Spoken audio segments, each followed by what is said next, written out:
Hi, HRN listeners. We're celebrating our 15th anniversary, and we have a really fun campaign and an ask for you. This 15th anniversary tour is aiming to bring you closer to unique food and music experiences in some of the most exciting cities in America.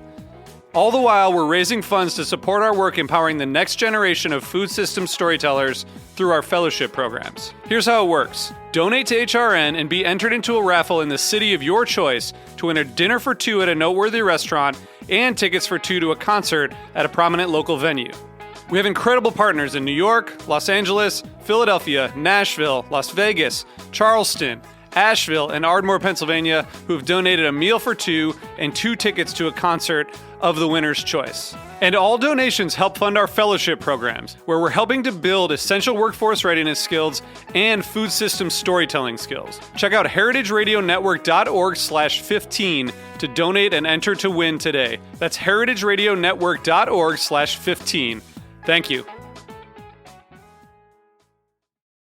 Today's program was brought to you by Emmy Cheese, specialty cheese from Switzerland made with heart and passion. For more information, visit emmyusa.com.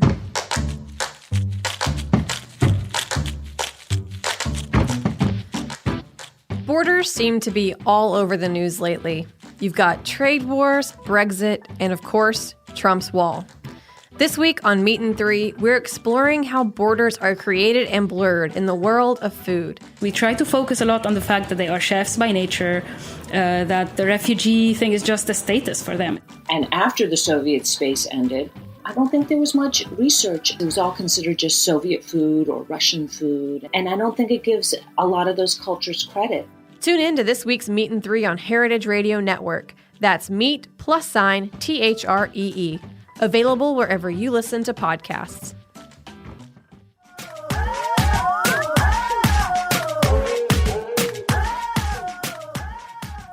Hello, and welcome to A Hungry Society. I'm Portia Wilson, and this is the show where we talk about food, food media, and so much more. I'm very excited about this show because it's the first in a two-part series highlighting Peru and Peruvian chefs. I had the incredible, wonderful opportunity to travel to Peru last year with World's 50 Best and learn about the incredible foodways there and meet some of the country's most talented chefs. It was absolutely life-changing, and I had some of the best food in my entire life on the trip. And one of my favorite restaurants was Statera in Lima, Peru. And the chef there is Andre Patsias. He's worked in some of the world's best kitchens, including Noma, Astrid and Gaston, and Central, run by Virgilio Martinez in Lima, who's considered to be one of the best chefs in the world. Andre was only 26 years old when he opened Statera, and it's already become one of the best restaurants in Lima and in the country. It's seriously amazing. And he's blending indigenous Peruvian ingredients with modern techniques. I'm so excited to have him on the show today. Andre, welcome to A Hungry Society. Hello, Portia. It's a pleasure being with you right now. And you are How's actually, it's good. It's going really well. It's cold and rainy here. What's it like in Lima? Oh, it's really hot right now. We're in summer season. It's around 35 degrees today, so it's really, really hot. I'm really excited to have you on the show. You are our first international caller. It's an honor for me, Kosha. Definitely thankful for this opportunity, and thanks a lot. And you're actually in the restaurant right now. Are you getting ready for dinner? Yes, I'm actually ending lunch service. I'm in the office at the second floor right now. We have it's been a really crazy day today. We've been overbooked for lunch, for dinner service, and it's actually we're doing actually really good here. There's a lot of work, a lot of energy to be used, and really happy. So in the intro, I talked about Statera and how you use Peruvian ingredients. How do you describe Statera to people who haven't been there? Cetera definitely has a proposal where we travel a lot around the region. We have many different places across Peru, from the highland lagoons, the rainforest, the desert, the mangroves, many different kind of ecosystems, which make our food very diverse, and we as a chefs take advantage of that. So nowadays, the menu that we have, the one you ate, it's based on 8 different regions in Peru: the mangroves, the deserts, the highlands, the Amazonic rainforest, the deep sea, the coastlands, and the altiplanic lagoons. No, so it's very informative, in which we forage different kinds of ingredients and produce, and we focus a lot to bring to the table produces that have never been sold or made here in Peru. So, and we combine this with all the trips that we make. We've done for this first menu 28 different flights in Lima region, in Peru region. So there's a lot of investigation, conceptualization, and deep work. It's a multidisciplinary team that challenge us every day. Yeah, so you're speaking about the different regions of Peru, and Peru is so diverse in terms of landscape and geology. We got to go to the highlands of Peru, which was so incredible, and is like where you source some of your ingredients from, right? Exactly. I work in a collaboration with a family that, it's actually a group of families that own this land at more than 5,600 meters above sea level in a region called Jauja in Huancayo City, which is at the central south of Peru on the highlands. And it's actually really difficult to get there. It's extreme altitude. It's really hard to breathe. It's really hard to walk. I remember that. It was very hard to breathe. Yeah, exactly. It's really hard, but that make it for us much more interesting, to more adventure, a bit more of adrenaline. We met these families, and now we are working in a collaboration in which we support them. Helping them, we support them with knowledge, and definitely some buy the produces that we want them to harvest. That probably they are not sending to Lima these small potatoes or these small tubers, because for them they are too small and they don't see a profit on them. But for us, they are gold, for the pressure, for the tasting menus, for our menus. So we make this alliance, and we're now helping them to develop. And it's mutual, because they are also helping us to develop and grow as a restaurant and as a gastronomic proposal. So we are a lot in this kind of collaborations, which is actually the hardest job in this kind of restaurant, where food, where the produces are the stars, and they're really hard to get them in, and we have to make a lot of these alliances and a huge social impact. To make our gastronomy grow, and us as a restaurant, and also as persons. That was one of my favorite things about getting to, spend time with you and the other chefs, is seeing how much there's this culture of celebrating the ingredients, but also recognizing the people that grow the ingredients and making sure that they're taken care of, and they can feed their families. And it's this beautiful ecosystem of people supporting each other. Exactly.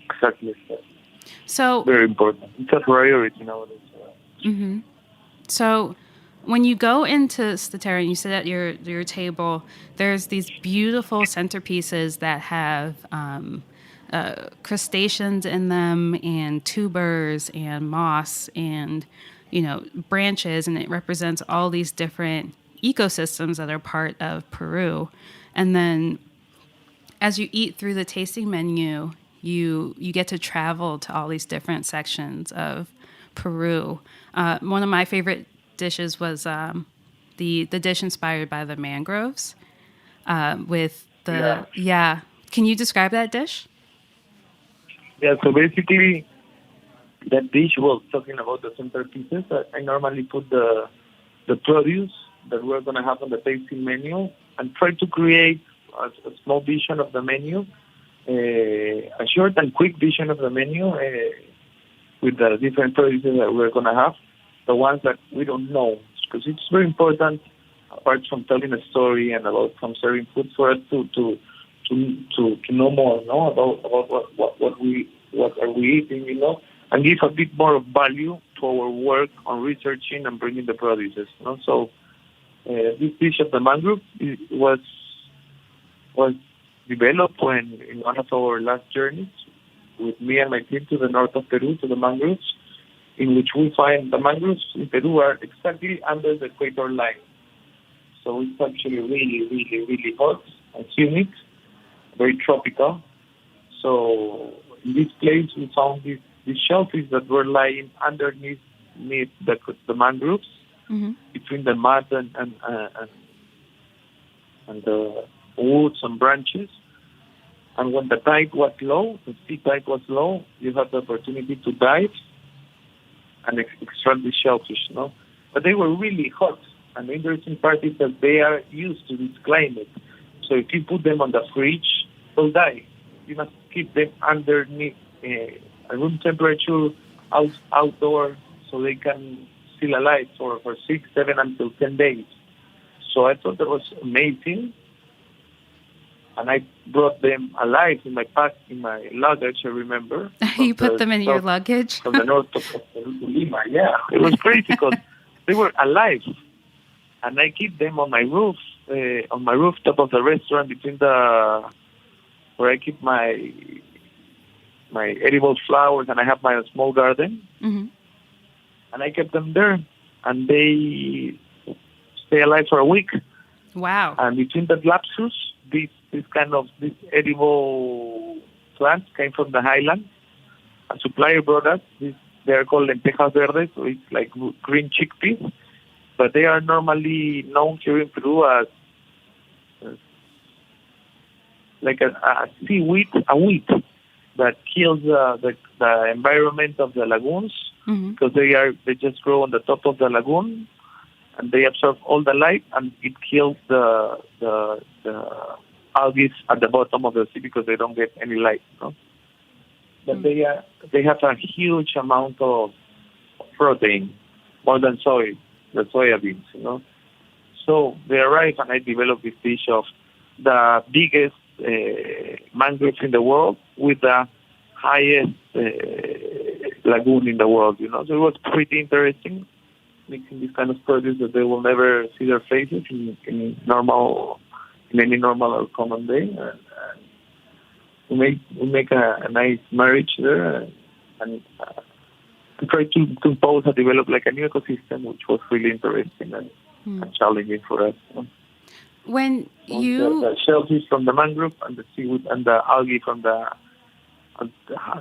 highland lagoons. Mm-hmm. When you are creating a dish, does that come into your mind as soon as you see the ingredient, or do you take it back? Do you take an ingredient that you're unfamiliar with? Do you take it back to the kitchen and conceptualize a dish after playing around with it? When does inspiration strike? Yeah, definitely. We have already established process, a creative established process. Actually, I am sitting down in my office, and I am making the new tasting menu right now, which is changing dramatically the concept. Mm-hmm. But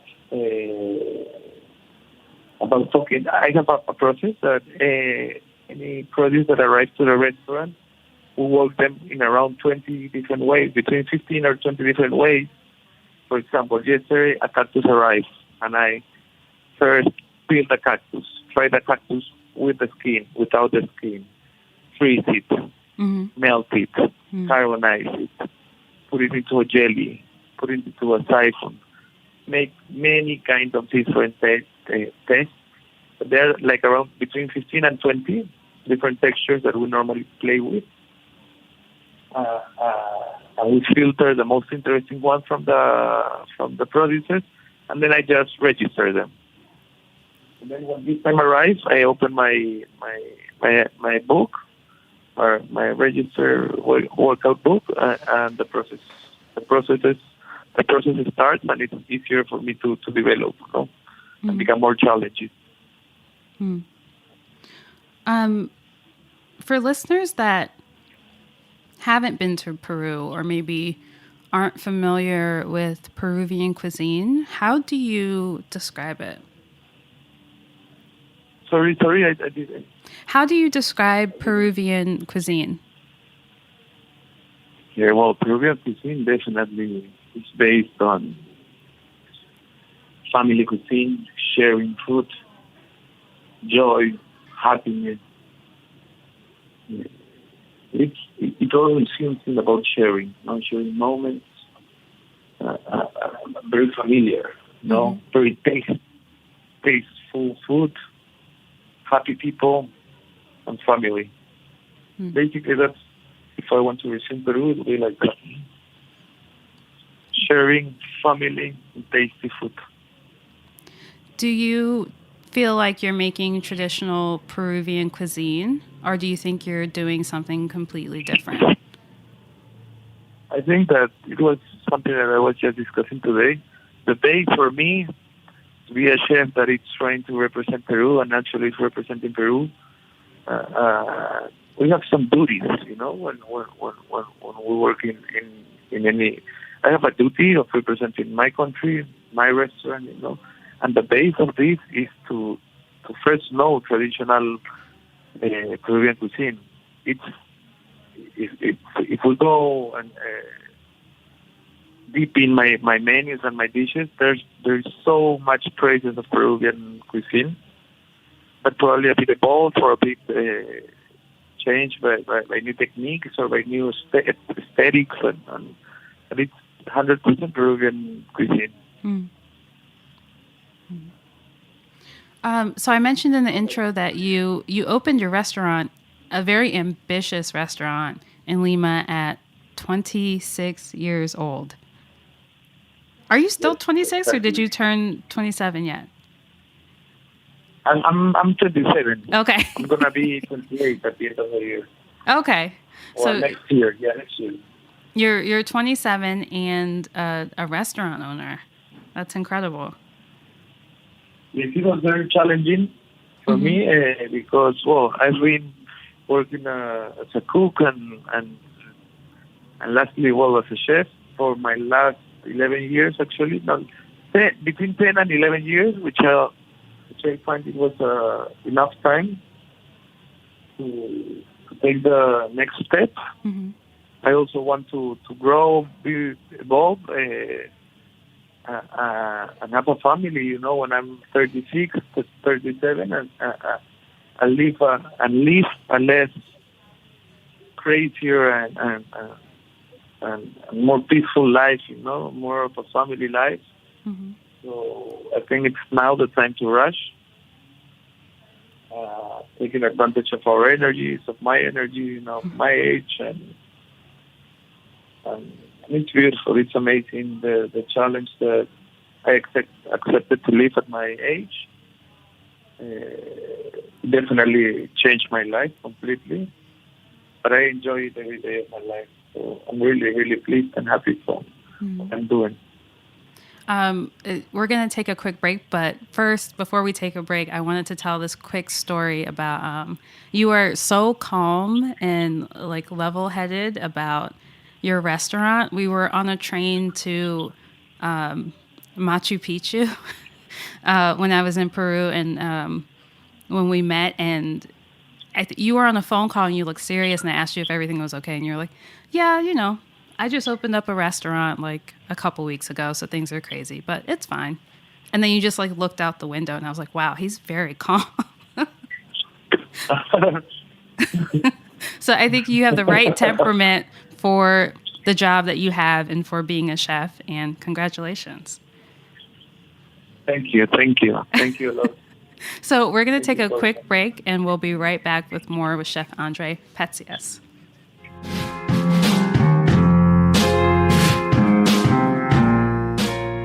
Today's program was brought to you by Emmy Cheese, specialty cheese from Switzerland made with heart and passion.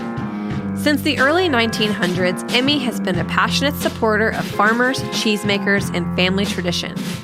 They believe in sustainable agriculture and respect for the people, land, and animals that make their business possible. Remaining dedicated to tradition, they strive to lead the industry in innovation, ensuring they bring you only the highest quality, best tasting cheese from Switzerland.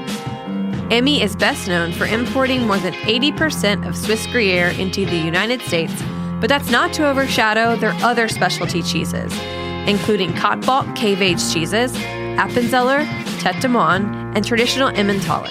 For more information, visit emmyusa.com. Are you enjoying this podcast? Heritage Radio Network has plenty more.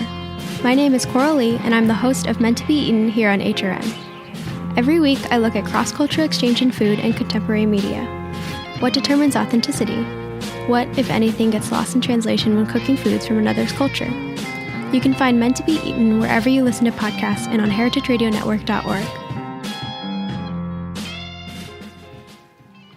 All right, so we are back with more A Hungry Society with Chef Andre Patsias. So, Chef, let's talk about your background with growing up.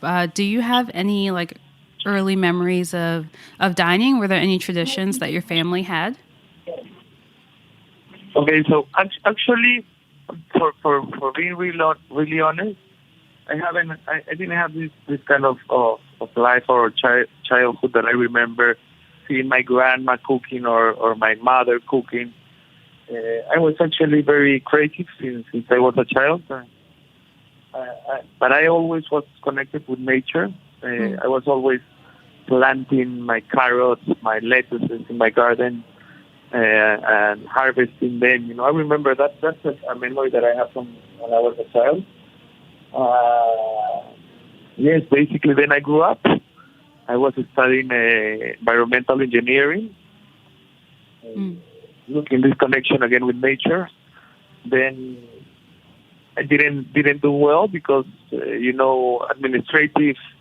administration and math and numbers. I'm not so good at it. I'm not so good. So then I moved from career and I started studying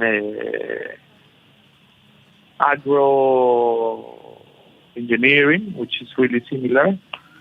But it happened the same. Then I got a bit wild in my 60s and 70s and lost a couple of years there. And my father actually told me, Andre, you should go and try. This is your last chance that I can support you with your studies, and you can just, why don't you go and try to study for being a chef? And he sent me to Paul Bocuse. That's where my life changed, Mm-hmm. So I never picked up a pan or a pot before arriving to Paul Bocuse, Mm-hmm. You had a garden when you were little. You had carrots and lettuces growing? Yeah, when I was a child, I remember that clearly. Every time my mom I make her holes in her garden, then she covers them, then I make them again and harvest. And I just remember that. You were a farmer at 6 or 7 years old. Yes, sort of a farmer. So tell me about going to culinary school. What was that like for you? You had never picked up a pot or a pan before, but you just kind of jumped in. What was that experience like? Yeah, it was because it was also an emotional mental moment in my life that I was needed to make a change for my future and well, I decided to go there because my father gave me this last chance, and I remember I have the moment saved in my memory that I was cooking, like my chef was making these. We're making like bolo red sauce, Italian red sauce, bolognese, salsa bolognese. Mm-hmm. So he got this rondo made out of copper, really shining, and it was this sunlight beam that went across the whole window of the kitchen, and he was like starting to fry the shallots, garlic, and avocado garlic, and I fall in love of that moment. And from that moment and until now, I haven't stopped cooking, and my priorities, my way of seeing life, and everything has changed, for good, definitely. So do you ever have time to like go out to eat now, or are you in the restaurant 24/7? No, I have the opportunity to move like one block from my restaurant, so I live one block from my from so it's really, really comfortable being so close. And nowadays I've established a really solid and concrete team that have given me the opportunity after a long process of working together to probably have the opportunity to have lunch with my girl, but I'm normally 24/7 here. It's my life. It's the only thing I think about every day, so it's hard to let it go, basically. When you have a day off or a night off, where do you go out to eat? Definitely Sundays. I love going to La Mar, which is this restaurant from Gaston, in the same street of the Estatera. Mm-hmm. That's on Sundays. I love having ceviches, whole fishes, really fresh seafood. Mm-hmm. Then I also love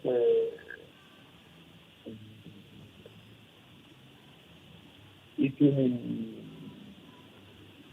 in this place called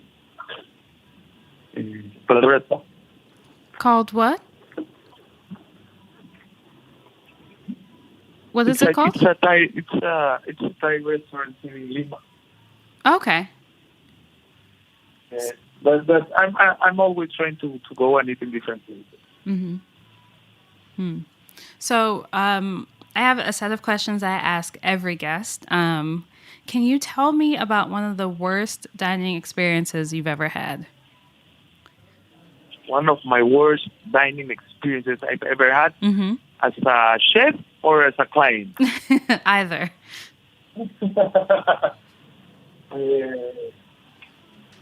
As a client. That's hard. You know why it's hard? Because I normally go in a mood of having fun when I go to eat, So definitely analyze everything, but a bad experience when I went to eat. Well, I had one bad experience, I remember, in the beach, that I got a screw on my ceviche. You had a screw in your ceviche? Yes. Oh my God. Yes, it was hard. I bite the screw. Oh no. I was close to lose a teeth. Is it hard to go out to eat now that you own a restaurant and you have to, create exceptional meals all the time? Is it hard to go out to eat and just be a diner? Do you see things as a chef all the time now?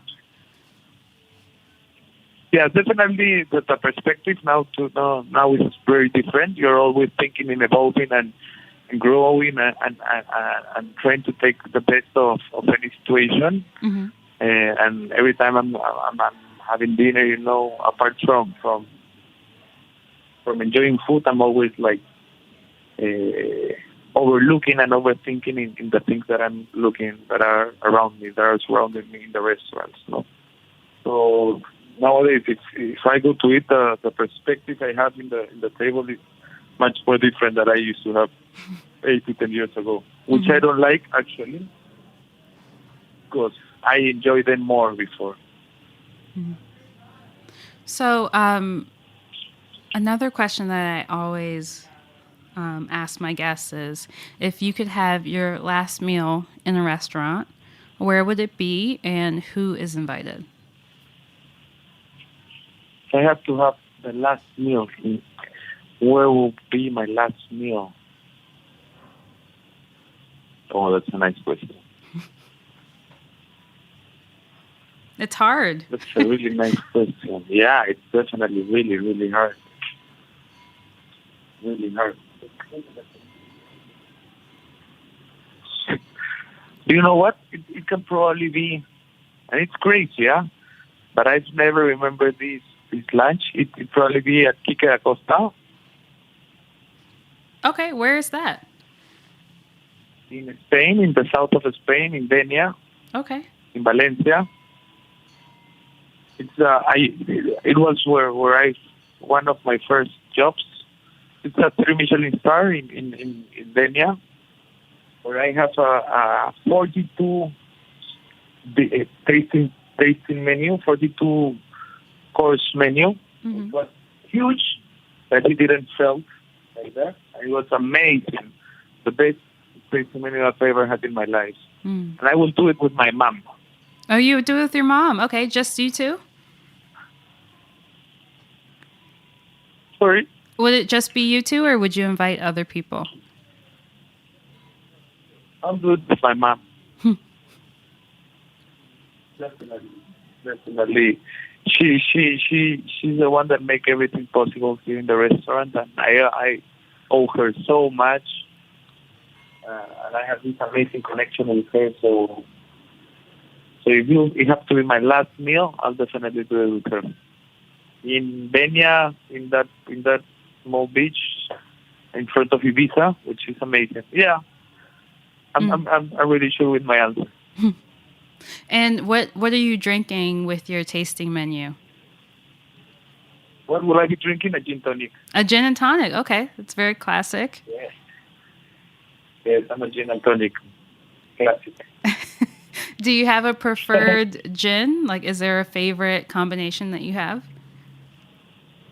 No, I go really classic, really old school. Mm-hmm. I'm a gin fanatic. I have here at my restaurant like 73 different types of gins. Wow. I love it.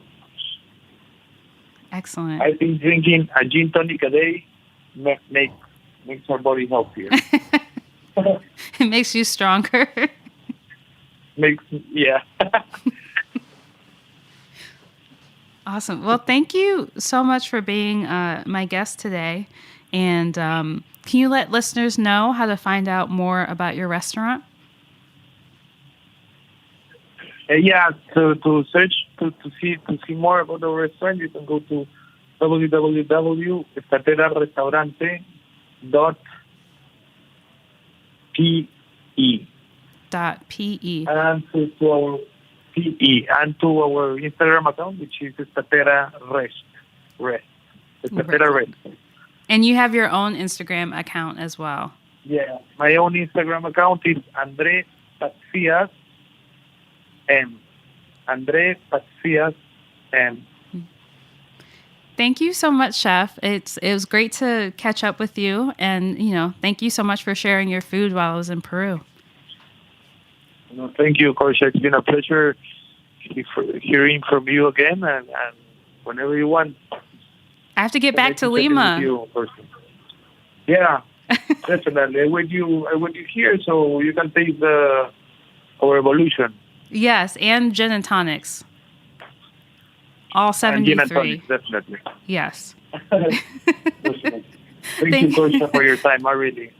Thanks a lot. Thank you, Chef, and thank you for listening. We'll catch you next week on A Hungry Society.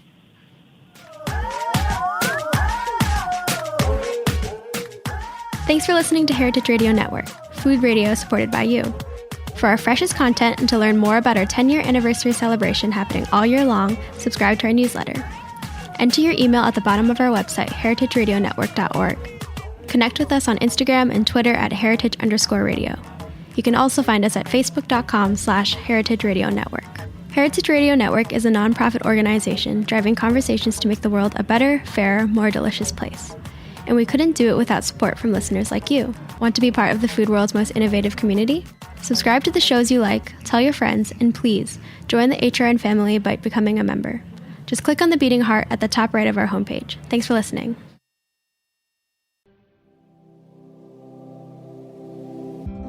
Hey there, I'm Lee Ullman here with some big news from the National Young Farmers Coalition.